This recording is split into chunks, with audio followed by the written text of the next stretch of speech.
तो बच्चों, class 12 chemistry subject में आपने परिभाषाएं तो बहुत सारी पढ़ी होंगी, लेकिन उन परिभाषाओं में कुछ मोस्ट इंपॉर्टेंट परिभाषाएं होती हैं।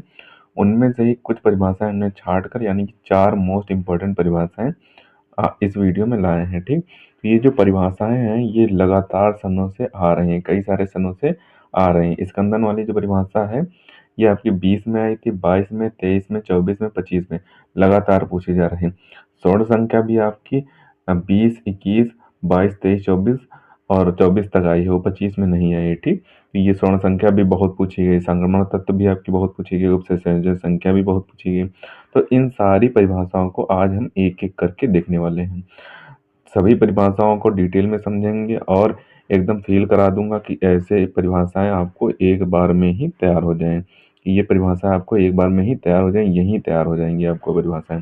तो ये जो परिभाषाएं हैं आपके क्लास 12 केमिस्ट्री के जो एग्जाम होगा उसमें 2 से 3 नंबर की ये परिभाषाएं आ जाती हैं। ठीक, तो आपको करनी होंगी ये 2 2 3 3 नंबर, अगर आप छोड़ देंगे तो आपको बहुत इफेक्ट पड़ेगा। तो ये सारी परिभाषाएं अगर आप तैयार कर लेते हैं तो इनमें से 2 परिभाषाएं तो 100% पूछी जाती हैं। इनमें से स्कंदन भी आपकी आएगी, और संक्रमण तत्व या फिर उपसंयोजन संख्या पूछे, या फिर संक्रमण तत्व पूछे, या फिर स्वर्ण संख्या पूछे, तो इनमें से भी परिभाषाएं आ जाती हैं। एक इनमें से आएगी, स्कंदन तो आपकी डेफिनेटली आएगी। तो इन परिभाषाओं में सबसे पहले स्कंदन हम देख लेते हैं। तो स्कंदन में आपकी सबसे पहले परिभाषा दी हुई है, उसके बाद इसके फिगर से समझेंगे कि स्कंदन होता क्या है। ठीक, तो स्कंदन की परिभाषा सबसे पहले पढ़ लेते हैं। स्कंदन की परिभाषा में दिया हुआ है कि किसी कोलाइडी विलयन में कोलाइडी कणों को अवक्षेपित करने की क्रिया स्कंदन या अवक्षेपण कहलाती है। ठीक, तो कोई एक कोलाइडी विलयन है, उसमें कोलाइडी कण पड़े हुए हैं, तो उनको अवक्षेपित का मतलब होता है एकत्रित, यानी कि एकजुट करने की क्रिया जो होती है वो आपकी स्कंदन या अवक्षेपण कहलाती है। ठीक, तो अवक्षेपित का आपको मतलब पता हो गया, अवक्षेपण का जो मतलब होगा वही आपका स्कंदन का मतलब होगा। ठीक, तो उसी तरीके से आगे आपको ब्लैक पेन से लिख देना है कि कोलाइडी कणों का अवक्षेपण उन पर उपस्थित आवेश के उदासीनीकरण के कारण होता है। यानी कि जो विलयन में वो कोलाइडी कण पड़े होंगे उन पर जो चार्ज होगा प्लस माइनस, तो वो हटा दिया जाएगा, उसी के कारण उनका अवक्षेपण होता है। उसके उदासीनीकरण के कारण ही उस विलयन में जो कण होंगे उनका अवक्षेपण होता है। ठीक, फिगर से समझ लेते हैं कि कैसे अवक्षेपण होता है। ठीक, यहाँ पर हमें एक बीकर बना लेते हैं। यहाँ पे हमने एक बीकर बना लिया। ठीक, बीकर में हमने कोलाइडी विलयन भर लिया है, कोलाइडी विलयन किसी भी प्रकार का भर लिया। ठीक, ये हमारा कोलाइडी विलयन हो जाएगा, कोलाइडी विलयन। तो ये हमने कोलाइडी विलयन भर लिया। अब यहाँ पे धनावेश भी है और ऋणावेश भी है। ठीक, अब इसमें कोई एक विद्युत अपघट्य पदार्थ मिलाएंगे, तो वो जो विद्युत अपघट्य पदार्थ मिलाएंगे, यहाँ पे विद्युत अपघट्य पदार्थ मिलाने पर जो कोलाइडी कण होंगे, वो जो अपघट्य पदार्थ होगा वो कोलाइडी कणों को अवक्षेपित कर देगा, यानी कि अवक्षेपित कर देगा, यानी कि एकत्रित कर देंगे। यहाँ पे हमने ये कोलाइडी कण मिलाया है, इसमें कुछ मात्रा में कोलाइडी कण मिलाए, ये आपके कोलाइडी कण विद्युत अपघट्य पदार्थ हो जाएगा। सॉरी, विद्युत अपघट्य पदार्थ हमने मिलाया, विद्युत अपघट्य पदार्थ पदार्थ हमने यहाँ पे मिलाया। तो जब कोलाइडी विलयन में विद्युत अपघट्य पदार्थ हमने मिलाया, तो यहाँ पे जो कोलाइडी विलयन के कोलाइडी कण थे, यानी कि विलयन में जो कण थे उनको एकत्रित कर देगा। एकत्रित करने की क्रिया ही स्कंदन या अवक्षेपण कहलाती है। एग्जाम्पल से समझ सकते हैं, कोलाइडी विलयन आप दूध मान सकते हैं, और इसमें विद्युत अपघट्य पदार्थ यानी कि नींबू मान सकते हैं। जब दूध में, गर्म दूध में नींबू डाला जाएगा तो वो आपका फट जाएगा, और फट जाएगा तो उसके जो कण होंगे वो एकत्रित होकर पनीर बना लेंगे, पनीर के रूप में आ जाएंगे। ठीक, तो वही आपकी स्कंदन की प्रक्रिया होती है। ठीक, इसी तरीके से आप स्कंदन समझ सकते हैं। एग्जाम्पल अगर पूछे तो आप एग्जाम्पल भी लग सकते हैं, कोलाइडी कण जैसे FeOH का होल थ्राइज का स्कंदन SO2 का SO2 4 ये भी कर सकता है, और PO4 का 3- ये भी कर सकता है। आदि आयनों से होता है, यानी कि जो ये है ये कोलाइडी कण है, इसका जो स्कंदन PO4 2- और PO4 3- ये कर सकते हैं। ठीक, तो ये आपकी स्कंदन की परिभाषा हो जाएगी। छोटी सी परिभाषा है, आप आसानी से तैयार कर सकते हैं। ऐसे ही छोटी छोटी परिभाषाएं हम आपको करा देंगे इंपॉर्टेंट वाली, तो आप उन्हें अच्छे तरीके से तैयार कर लें। ठीक, इसके बाद हमारी जो परिभाषा थी वो थी स्वर्ण संख्या। तो हम स्वर्ण संख्या वाली परिभाषा भी देख लेते हैं। ये भी आपके एग्जाम में कई बार पूछी गई है, मोस्ट इम्पॉर्टेंट है, तो ये परिभाषा भी हम देख लेते हैं, अगले पेज में दी हुई है, तो इसे भी हम देख लेते हैं।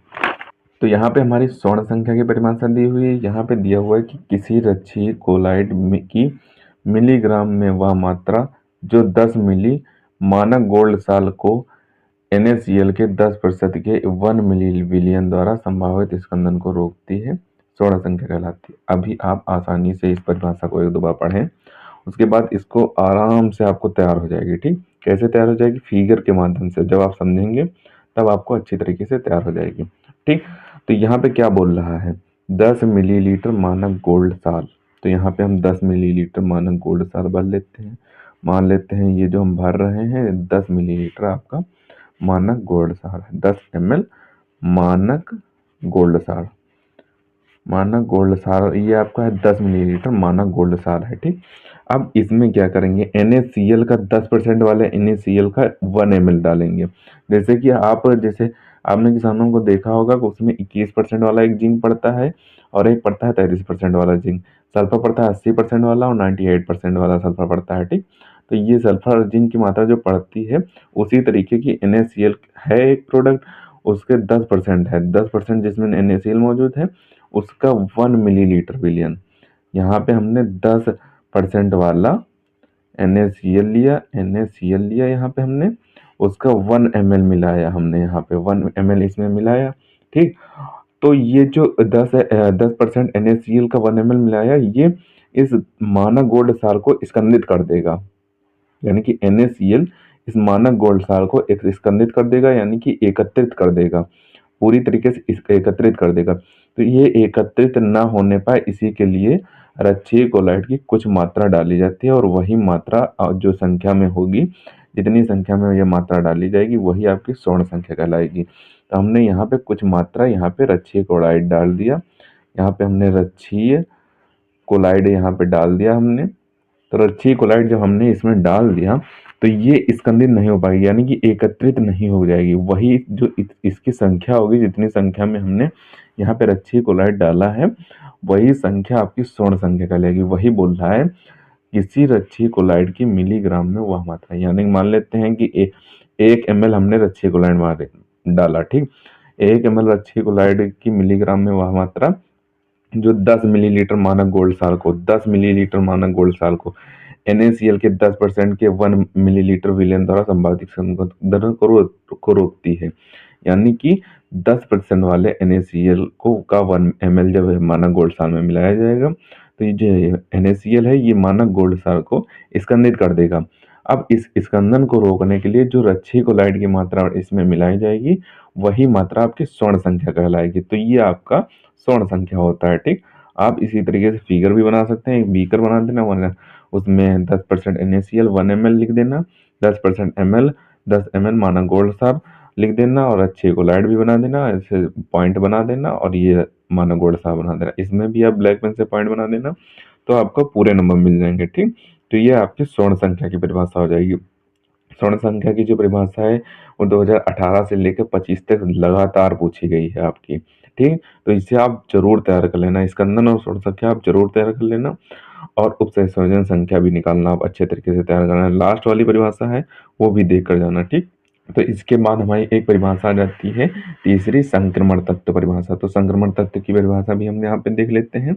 छोटी सी परिभाषा है, आपको आसानी से और अच्छे तरीके से तैयार हो जाएगी एक ही बार में। तो इसमें दिया हुआ है कि वे तत्व जिनमें विभेदी इलेक्ट्रॉन n-1 डी उपकोष में प्रवेश करता है डी ब्लॉक के तत्व कहलाते हैं। यानी कि इसमें जो तत्व हैं विभेदी इलेक्ट्रॉन हैं उनको n-1 यहाँ पे कहा गया, डी उपकोष में प्रवेश करता है उसे डी ब्लॉक के तत्व कहते हैं। ठीक, ये तत्व एस तथा पी ब्लॉक के बीच उपस्थित होते हैं, इसीलिए इन्हें संक्रमण तत्व कहते हैं। कहने का तात्पर्य यह है कि जो डी ब्लॉक के तत्व होते हैं वो एस तथा पी ब्लॉक के मध्य में स्थित होते हैं, इसीलिए इन्हें संक्रमण तत्व कहते हैं। और डी ब्लॉक के तत्व कौन से होते हैं? जो विभेदी इलेक्ट्रॉन n-1 डी उपकोष में प्रवेश करते हैं वही आपके डी ब्लॉक के तत्व कहलाते हैं। ये संक्रमण तत्व की आपकी परिभाषा हो जाएगी। इसकी विशेषताएं भी पूछ देता है, तो इसकी विशेषताएं भी हम यहाँ पे देख लेते हैं, कौन कौन सी संक्रमण तत्व की विशेषताएं होती हैं। पहली विशेषता यहाँ पे हमें दिया हुआ है कि जो संक्रमण तत्व होता है वो रंगीन आयन बनाते हैं, यानी कि जितने भी संक्रमण तत्व होते हैं वो रंगीन आयन बनाते हैं। आयन आपका क्या होता है कि कोई एक आयन है जिस पर चार्ज लगा हो, वो आपका आयन कहलाता है। ठीक, उस पर धनायन भी लगा हो सकता है, ऋणायन भी लगा हो सकता है, तो वो आपका आयन कहलाता है।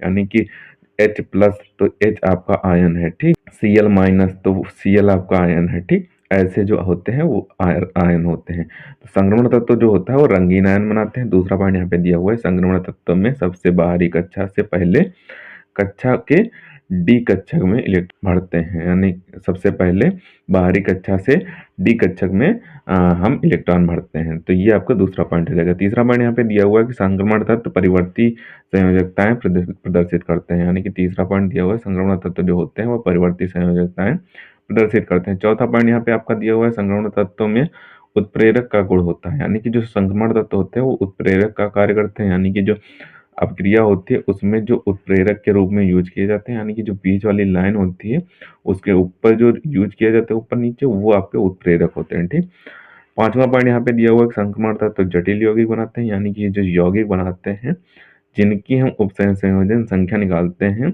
वही आपके यौगिक कहलाते हैं। ठीक, तो वो एक जटिल यौगिक बनाते हैं। ठीक, संक्रमण तत्व जो होते हैं वो जटिल यौगिक बनाते हैं। ठीक, उसमें उपसंयोजन संख्या दी होती है, लिगेंड दिए होते हैं और भी बहुत सारी चीजें दी होती है, तो वो भी हम देखेंगे उपसंयोजन संख्या में, जो आपकी अगली परिभाषा देखने वाले हैं उसमें देखेंगे। तो ये आपकी संक्रमण तत्व की परिभाषा हो जाएगी। इसके बाद हम उपसंयोजन संख्या की परिभाषा देखने वाले हैं और ये भी देखेंगे कि उपसंयोजन संख्या निकालते कैसे हैं। कभी कभी आपके एग्जाम में पूछ देता है कि उपसंयोजन संख्या निकाल के बताइए। ठीक, तो उसमें उपसंयोजन संख्या कौन सी होती है आपको निकालनी नहीं होती, सिंपल आपके सामने दी होगी, केवल आपको लिखना होगा। ठीक, तो उसमें भी देखेंगे उपसंयोजन संख्या क्या होती है। ठीक, तो हम देख लेते हैं कि उपसंयोजन संख्या किसे कहते हैं परिभाषा, और निकालना भी सीख लेते हैं। तो यहाँ पे आपकी उपसंयोजन संख्या की परिभाषा दी हुई है। इसमें परिभाषा पहले देखेंगे, उसके बाद निकालना सीखेंगे। तो परिभाषा में दिया हुआ है किसी जटिल यौगिक में केंद्रीय धातु परमाणु लिगेंड के साथ जितने उपसंयोजन बंध बनाता है वह उसकी उपसंयोजन संख्या कहलाती है। यानी कि जो केंद्रीय कोई जटिल यौगिक है, अब आपका यहाँ पे पूरा ये यौगिक है, ये एक पूरा यौगिक है। ठीक, NiNH3 का होल 4, तो बड़े ब्रैकेट के बाहर Cl2, तो ये आपका पूरा एक जटिल यौगिक है। अब इसमें केंद्रीय धातु परमाणु क्या होगा, ये जो Ni है आपका ये केंद्रीय धातु परमाणु है। ठीक, लिगेंड के साथ जितने बंध बनाता है, तो लिगेंड आपका ये है, तो इसके साथ ये 4 बंध बना रहा है। Ni लिगेंड के साथ 4 बंध बना रहा है। जितने बंध बनाता है वह उसका उपसंयोजन बंध, जितने उपसंयोजन बंध बनाता है वह उसकी उपसंयोजन संख्या कहलाती है। अब यहाँ पे ये जो NH3 है ये इसके साथ 4 बंधों के उपसंयोजन बंधों के साथ जुड़ा हुआ है, तो यही 4 इसकी उपसंयोजन संख्या हो जाएगी। ठीक, यहाँ पे आप 4 लिख देंगे उपसंयोजन संख्या, यहाँ पे 6 बना रहा है तो यहाँ पे 6 लिख देंगे। ये आपका जटिल यौगिक है पूरा, ये यहाँ पे आपका केंद्रीय धातु परमाणु है, ये आपका लिगेंड है, और यहाँ पे 6 उपसंयोजन बंध बना रहा है, तो यहाँ पे 6 इसकी उपसंयोजन संख्या हो जाएगी। आपको अगर लिखना है कि इनमें क्या क्या होता है, तो आप देख सकते हैं कि Ni जो आपका केंद्रीय धातु परमाणु होता है, और जो ये NH3 है ये आपका लिगेंड होता है, ये आपकी उपसंयोजन संख्या होती है। Cl आपका आयन होता है, यहाँ पे Cl भी दिया हुआ है, तो Cl जो होते हैं आपके आयन होते हैं। ठीक, तो ये आपकी उपसंयोजन संख्या की परिभाषा भी हो गई। स्कंदन स्वर्ण संख्या और संक्रमण तत्व और उपसंयोजन संख्या सभी की परिभाषाएं हमने आपको आसानी से करा दी। आपको 100% तैयार हो गई होंगी सभी परिभाषाएं, और उपसंयोजन संख्या भी आपने सीख लिया। तो इसको आपको अच्छे तरीके से तैयार कर लेना है इन सभी परिभाषाओं को, क्योंकि ये परिभाषाएं आपके एग्जाम में बहुत बार आती हैं। तो एक एक करके सभी की स्क्रीनशॉट देते थे, आप स्क्रीनशॉट कर लें और इन्हें आपको अच्छे तरीके से तैयार कर लेना है। ठीक, तो आपको स्क्रीनशॉट दिए देते हैं, आप स्क्रीनशॉट कर लें और इन्हें आप अच्छे तरीके से तैयार कर लें, क्योंकि आपके एग्जाम में बहुत बार पूछी जाती है। ठीक, तो सबसे पहले आप इतने पार्ट का स्क्रीनशॉट करें कि कौन कौन सी परिभाषाएं आपको तैयार करनी है। अब आप स्कंदन की परिभाषा का स्क्रीनशॉट करें, और जो फिगर दिया हुआ है और स्कंदन का जो उदाहरण दिया है उसका भी स्क्रीनशॉट करें। फिगर आपको नहीं बनाना है, वहां पे फिगर आपको नहीं बनाना, केवल परिभाषा और एग्जाम्पल लिख देना। अगर सचित्र वर्णन बोल रहा है तभी आपको फिगर बनाना है, और अच्छे तरीके से लिखना है। विद्युत अपघट्य पदार्थ कौन सा है, कोलाइडी विलयन कौन सा है, अच्छे तरीके से लिखना है और दर्शाना भी है इसमें विद्युत अपघट्य पदार्थ मिलाया जाता है, तभी आपका स्कंदन होता है। ठीक, स्कंदन की क्रिया होती है। इसके बाद हम आपको स्वर्ण संख्या की स्क्रीनशॉट दिए देते हैं।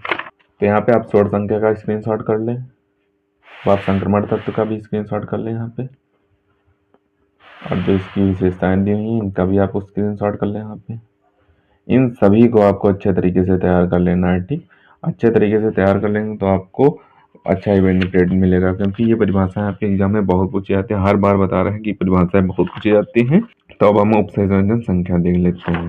तो उपसंयोजन संख्या की परिभाषा का स्क्रीनशॉट कर लें, और जो नीचे सूचक दिए हुए हैं उनका भी स्क्रीनशॉट कर लें। तो इन्हें आपको अच्छे तरीके से तैयार कर लेना है। इन सभी को अच्छे तरीके से स्कंदन, स्वर्ण संख्या, संक्रमण तत्व, उपसंयोजन संख्या, इन्हें आप अच्छे तरीके से तैयार कर लेना। एक दो वीडियो और लाएंगे जिनमें आपको मोस्ट इंपॉर्टेंट थोड़ी और परिभाषाएं हैं वो भी अच्छे तरीके से तैयार करा देंगे। और जो मोस्ट इंपॉर्टेंट नेम रिएक्शन थी उनका पूरा वीडियो हमने बना दिया है, आप हमारे चैनल पर जाकर देख सकते हैं। पूरा वीडियो बना दिया 25 मोस्ट इंपॉर्टेंट नेम रिएक्शन का, जाकर देख सकते हैं। तो मिलते हैं किसी नए वीडियो में नए टॉपिक के साथ। तब तक के लिए धन्यवाद। और अगर अभी तक आपने हमारे इस चैनल को सब्सक्राइब नहीं किया है तो सब्सक्राइब जरूर कर लें, क्योंकि हम इसी तरीके से क्लास 12 से रिलेटेड इंपॉर्टेंट टॉपिक का वीडियो डालते रहते हैं।